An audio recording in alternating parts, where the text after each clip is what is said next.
Hello বন্ধুরা, ডোমজু fishing চ্যানেলে আরও একটা ভিডিওতে তোমাদের সবাইকে স্বাগত। তো কাল রাতে আমি একটা ভিডিও ছেড়েছিলাম ওই কাটলিয়া পুকুরের। তো ডোমজু ফিশিং চ্যানেলে আমরা বরাবর তোমাদের যেটা সত্যি সেটাই তুলে ধরে এসেছি এবং সব ভিডিওতে মোটামুটি বলে থাকি যে পুকুরে কী সাইজের মাছ আছে না আছে সেটা আমি জানলে বলে দিই যে আমি নিজে দেখেছি বা তোমাদেরকে দেখালাম, জাল দিয়ে মাছ দেখালাম বা দেখাবো। আর এক্ষেত্রে কাটলিয়া পুকুরের ক্ষেত্রে যে সময় মাছ দেখানো হয়েছিল, জাল দিয়ে মাছ দেখানো বা মাছ ছাড়া, সেই কোনো কিছুর আপডেট আমি দিতে পারিনি, কারণ আমি ছিলাম না, আমি অন্যান্য জায়গায় মাছ ধরতে গিয়েছিলাম, কাজে গিয়েছিলাম, যে কারণে আমার পক্ষে আপডেট দেওয়া সম্ভব হয়নি। তো যাই হোক, এই হ্যান্ডবিলটা দেখে কালকে ভিডিও বানিয়েছিলাম। আমি সুদীপ্ত, আমি ভিডিও বানিয়েছিলাম। তো নর্মালি কী হয়, আমি যখন ভিডিও বানাই আমি ভিডিওর মধ্যে বলে দিই যে এই পুকুরের সত্যতা যাচাই করা আমার পক্ষে সম্ভব হয়নি, বা হ্যান্ডবিলে মেনশন করেছে, কালকে সেই কথাটা বলা হয়নি। তো তোমরা জানো বরাবর আমরা সত্যতা তুলে ধরি, প্রত্যেকটা পুকুরের ভালো খারাপ যাই হয় তুলে ধরি, তাতে পুকুর মালিকের ভালো লাগে খারাপ লাগে আমাদের কোনো যায় আসে না, টাকা পয়সা নিই না, তো যেটা সত্যি সেটাই তুলে ধরি আমরা। তো যাই হোক, এই পুকুরের ব্যাপারেও তাই তুলে ধরেছিলাম। তোমরা কি দেখতে পাচ্ছ? দেখো আমি তোমাদেরকে জুম করে দেখাচ্ছি, এখানে দেখো 5 নম্বর পয়েন্টটা দেখো, এই যে 5 নম্বর পয়েন্ট, 4 নম্বর পয়েন্ট, মাছ ধরিবার সময় সকাল 6টা থেকে সন্ধে 6টা পর্যন্ত। তারপরের পয়েন্টে কি আছে? পুকুরে মাছের সাইজ ছোট থেকে 25 কেজি পর্যন্ত।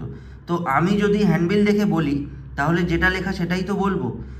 একটা কথাই মিস করে গেছি, যে এই পুকুরের সত্যতা বা এক্স্যাক্ট 25 কেজি মাছ ছাড়া হয়েছে কি না সেটা আমার পক্ষে দেখা সম্ভব হয়নি। এই কথাটা আমি মিস করে গেছি, তাই আরও একটা ভিডিও বানিয়ে বলে দিলাম।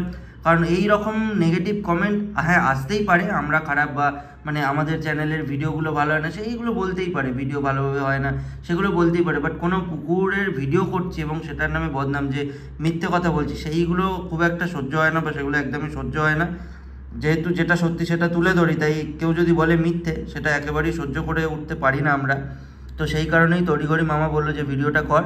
তো এই ছিল ভিডিওটা। আশা করছি যারা যারা ওই ভিডিওটাতে কমেন্ট করবে বা করছো তারা এই ভিডিওটা দেখবে এবং আশা করছি বুঝতে পারবে আমি কেন বলেছি। আর বাকি এক্স্যাক্টলি আমি সত্যিই জানি না, তবে হ্যাঁ একটা কথা জানিয়ে দিচ্ছি এখনই, যদি আমার পক্ষে পসিবল হয় ওই 25 কেজি সাইজের মাছটা, বা কটা মাছ আছে আমি জানি না 25 কেজি, সেই মাছগুলো যদি আমার পক্ষে ভিডিও ফুটেজ আনা বা ফটো আনা পসিবল হয় তাহলে আমি অবশ্যই তোমাদেরকে শর্ট ভিডিওতে দিয়ে দেবো।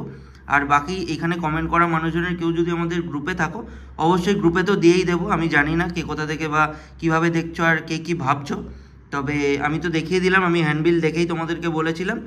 বাকি এখানের এই ভিডিও ফুটেজ যদি পাই বড় মাছের তাহলে অবশ্যই তোমাদেরকে শর্ট ভিডিও বা লং ভিডিও করেই দেখিয়ে দেবো। Thank you.